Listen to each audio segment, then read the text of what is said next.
গত মঙ্গলবার মুখ্যমন্ত্রী মমতা বন্দ্যোপাধ্যায়ের বিরুদ্ধে কলকাতা হাইকোর্টে মানহানির মামলা দায়ের করেছিলেন রাজ্যপাল।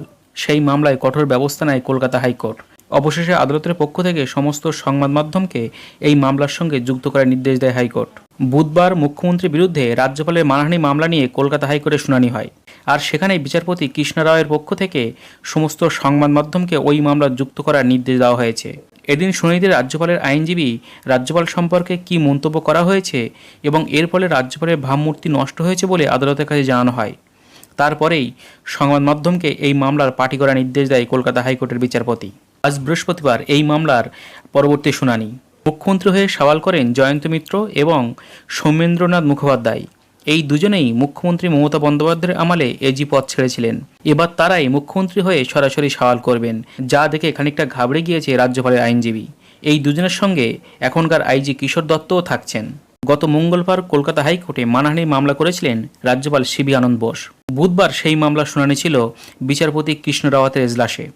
শুনানির শুরুতেই দেখা যায় মমতা বন্দ্যোপাধ্যায়ের হয়ে যে আইনজীবীরা এই মামলা লড়ছেন তাদের মধ্যে রয়েছেন দুই প্রাক্তন এজি জয়ন্ত মিত্র এবং সৌমেন্দ্রনাথ মুখোপাধ্যায়।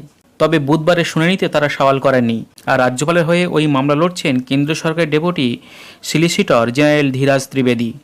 এই মামলার শুনানিতে কলকাতা হাইকোর্টের বিচারপতি কৃষ্ণ রাওয়ের নির্দেশ, রাজ্যপাল সিবি আনন্দ বোস সম্পর্কে মুখ্যমন্ত্রী মমতা বন্দ্যোপাধ্যায় মন্তব্য যেসব সংবাদ মাধ্যমে প্রকাশিত হয়েছে সেগুলিকে এই মামলার সঙ্গে যুক্ত করতে হবে।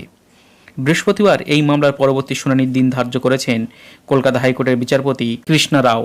বৃহস্পতিবার ওই মামলার পরবর্তী শুনানির দিন ধার্য করা হয়েছে। মুখ্যমন্ত্রীর উদ্দেশ্যে হুঁশিয়ারি দিয়ে রাজ্যপাল বলেন, কেউ যদি আমার সম্মান নষ্ট করার চেষ্টা করে তবে তাকে ভুগতে হবে। দুই বিধায়কের শপথ নিয়ে জটিলতা তৈরি হয়েছে। এই জটিলতা নিয়ে মমতা বন্দ্যোপাধ্যায় বলেছিলেন, জেতার পর 1 মাস ধরে আমার দুই বিধায়ক বসে আছেন। রাজ্যপাল শপথ নিতে দিচ্ছেন না। মানুষ ওদের নির্বাচন করেছে। ওর কি অধিকার শপথ নিতে না দেওয়ার? উনি হয় স্পিকারকে এই অধিকার দিন, নয়তো ডেপুটি স্পিকারকে দিন। আর তা না হলে নিজে বিধানসভায় যান। ওর রাজভবনে কেন সকলে যাবে? রাজভবনে যা কীর্তি কেলেঙ্কারি চলছে তাতে মেয়েরা যেতে ভয় পাচ্ছেন বলে আমার কাছে অভিযোগ করছে। কলকাতা হাইকোর্টে এই মামলার শুনানিতে বিচারপতি শুধু মমতা বন্দ্যোপাধ্যায় বা সংবাদ মাধ্যমকে নয়, এর সাথে দুই বিধায়ককে যুক্ত করতে বলেছেন। সেই দুই বিধায়ক হলেন সায়ন্তিকা বন্দ্যোপাধ্যায় এবং রেয়াত হোসেন।